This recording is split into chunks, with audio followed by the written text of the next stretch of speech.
नमस्कार, आप देख रहे हैं राजपट टीवी और मैं हूं आपके साथ सपना ठाकुर। रुक करते हैं आज की बड़ी खबरों की ओर। फतेहपुर में जमीनी विवाद को लेकर दबंगों ने खेत में काम कर रही महिलाओं पर फायरिंग कर दी। इसमें एक महिला को घायल कर दिया और बचाने आए बेटे को भी लाठी डंडों से जमकर पीट दिया और अधमरा कर दिया है। कार से फरार हो गए, जिनका वीडियो भी कैमरे में कैद हो गया, वायरल कर दिया गया। इनका वीडियो सूचना पर पहुंची पुलिस ने दोनों घायलों को जिला अस्पताल में भर्ती कराया, जहां दोनों की हालत गंभीर देखते हुए डॉक्टर ने कानपुर रेफर कर दिया। जिले के ललौली थाना क्षेत्र के खुरमानगर मोड़ के पास जमीनी विवाद को लेकर मौके पर पहुंचे दबंगों ने खेत में काम कर रही महिलाओं पर तमंचे से फायरिंग करना शुरू कर दिया, जिससे एक महिला घायल हो गई और उसके पैर में गोली लग गई। जिसके बाद बीच बचाव करने आए बेटे पर भी उन्होंने लाठी डंडे से जमकर पिटाई कर दी, जिसकी वजह से उनका बेटा भी घायल हो गया। तो वहीं इन्हें अस्पताल ले जाया गया, जहां हालत गंभीर देखते हुए इन्हें कानपुर रेफर कर दिया गया। हमारे पास अभी 2 पेशेंट लाए गए थे। उसमें एक सावली देवी थी जिनकी उम्र 70 साल थी। उनके पैर में चोट थी और ब्लीडिंग बहुत अधिक हो रही थी। इस वजह से हम लोग कानपुर रेफर कर दिया। साथ में उनके एक पेशेंट रंजीत थे जिनकी उम्र 40 साल थी। उनका प्राथमिक उपचार के बाद उनको यहाँ से छोड़ दिया गया। हम इस बारे में हम कुछ नहीं कर सकते क्योंकि हमको कुल चोट दिखाई दी है। अब चोट कैसी है वो तो बाद में डिसाइड होगा, क्योंकि इमरजेंसी थी, इसलिए हमको कानपुर भेजना था। चौमुहा थाना जैत क्षेत्र के गांव बुधवार के देर रात रिश्ते के चाचा ने 11 साल की नाबालिग बच्ची को रुपए का लालच देकर अपनी हवस शिकार बना डाला।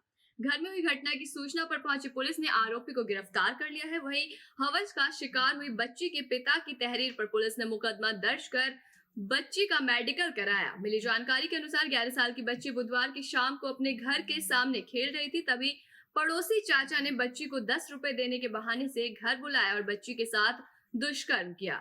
वहीं आरोपी शादीशुदा है और घटना के समय उसकी पत्नी और बच्चे मायके गए हुए थे। इस मौके का फायदा उठाकर आरोपी ने अपने घर में ही दुष्कर्म की घटना को अंजाम दिया। पिता की तहरीर पर देर रात जैत कोतवाली पुलिस ने मुकदमा दर्ज कर गुरुवार की सुबह आरोपी अमर चंद्र को गिरफ्तार कर जेल भेज दिया।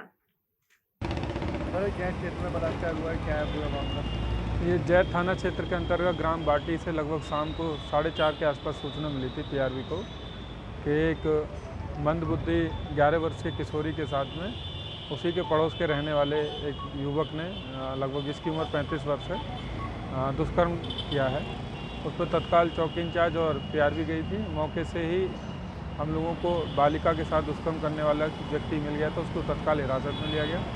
बालिका की पिता की तहरीर पर सुसंगत धाराओं में अभियोग पंजीकृत कर अग्रिम विधिक कार्रवाई की जा रही है और आज हमने उसको न्यायालय में पेश करेंगे और रिमांड के लिए मांग करेंगे।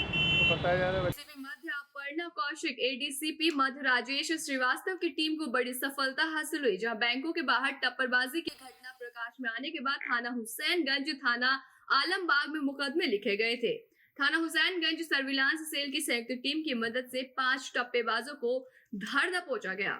गोंडा के रहने वाले शातिर राजेश कुमार, दिलीप कुमार, अमर सिंह, विकास और दिनेश कुमार के पास से कई बैंकों के passbook, debit card, credit card, blank chequebook, 15,000 नगद और 3 मोटरसाइकिल बरामद हुए। इनमें से 2 का पहले से भी आपराधिक इतिहास है।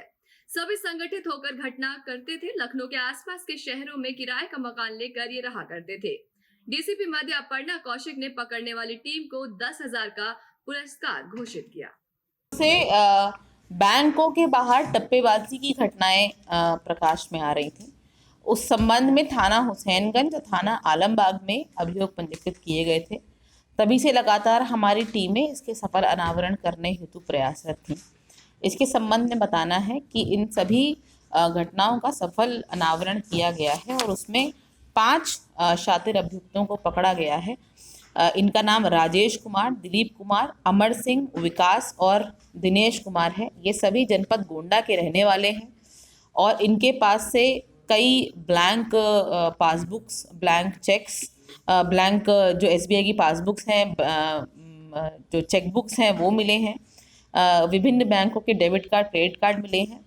15,000 रुपये मिले और 3 अदद मोटरसाइकिल जिनसे ये घटना कारित करते थे ये भी मिले हैं। इसके साथ ही 2 जो इसमें से अभियुक्त हैं इनका पूर्व में भी आपराधिक इतिहास रहा है। इनके द्वारा पूछताछ में बताया गया कि ये अक्सर संगठित होकर एक साथ आकर घटना कारित करते हैं और घटना कारित करने के बाद ये जो लखनऊ के आसपास के जनपद हैं जैसे बाराबंकी, रायबरेली, वहाँ पे किराए का कमरा लेके रहते हैं, पुनः रेकी करते हैं, घटना करने आते हैं और फिर वापस भाग जाते हैं।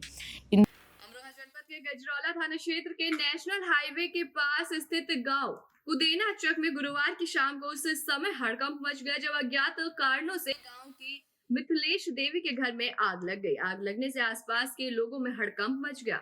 ग्रामीणों ने पानी की बाल्टी भर भर कर पानी से आग बुझाने की कोशिश की, लेकिन आग पर काबू नहीं पाया गया। जब तक फायर ब्रिगेड की गाड़ी पहुंची तब तक किसान का मकान जलकर राख हो चुका था। सूचना मिलने के बाद मौके पर पहुंची दमकल की गाड़ी ने बड़ी मुशक्कत के बाद आग पर काबू पाया। आग बुझाने तक लाखों रुपए का नुकसान हो चुका था। पशुओं को सुरक्षित बाहर निकाला गया, जिसमें से कई पशु झुलस भी गए। जमीनी विवाद में व्यक्ति उमाकांत की गोली मारकर हत्या कर दी गई। कार सवार हमलावरों ने हत्या की है। घात लगाए बदमाश बैठे हुए थे, जिसके बाद ताबड़तोड़ फायरिंग शुरू कर दी। पुलिस ने शव को कब्जे में लेकर पोस्टमार्टम के लिए भेज दिया। घर जाते समय हत्या की वारदात को अंजाम दिया गया। जमीनी विवाद के चलते हत्या हुई थी। कोतवाली के रूपापुर गांव की ये पूरी घटना है। झांसी खजुराहो नेशनल हाईवे पर एक बार फिर से बड़ा हादसा हो गया, जिसमें मोटरसाइकिल सवार पति पत्नी को पीछे से आ रही 4 पहिया कार ने जोरदार टक्कर मारते हुए रौंद दिया। तो वहीं घटनास्थल पर मोटरसाइकिल सवार पति पत्नी में से पति की मौके पर ही मौत हो गई। आपको बता दें कि झांसी खजुराहो नेशनल हाईवे पर उल्दन थाना क्षेत्र अंतर्गत आने वाले ग्राम निमोनी तिगैला के नजदीक मऊरानीपुर से अपने घर टिकरी की ओर जा रहे मोटरसाइकिल सवार ज्ञान सिंह और उनकी पत्नी शिवानी को पीछे से आ रही कार ने जोरदार टक्कर मार दी, जिसमें घटनास्थल पर ही पति की मौत हो गई। तो वहीं घटना की जानकारी मौके पर मौजूद लोगों द्वारा पुलिस चौकी में दी गई थी। मौके पर पहुंची पुलिस और एम्बुलेंस ने पत्नी को उपचार के लिए सामुदायिक स्वास्थ्य केंद्र पहुंचाया। मौके पर पहुंचे चौकी प्रभारी बंगरा राजेश साहू, चौकी प्रभारी रानीपुर अनुज कुमार और थाना प्रभारी सकरार सोमेश कुमार ने विधिक कार्रवाई शुरू की। विद्युत कर्मचारी मोर्चा संगठन उत्तर प्रदेश द्वारा 43वां वार्षिक महाधिवेशन का आयोजन संपन्न हुआ। आयोजन के मुख्य अतिथि मंत्री स्वतंत्र देव सिंह उपस्थित रहे। संगठन द्वारा कर्मचारियों की कुछ मांगों को भी मंत्री जी के आगे रखा गया। उन्होंने आश्वासन दिया कि जल्द से जल्द आपकी मांगों को मुख्यमंत्री जी के पास रखूंगा और साथ ही संगठन द्वारा मंत्री जी का सम्मान भी किया गया। बात के नाम पर तीनों सीट हम पुनः जीतेंगे। जैसे रामपुर आजमगढ़ जीते थे, आज ये भी तीनों सीट हम एक तरफा जीतेंगे।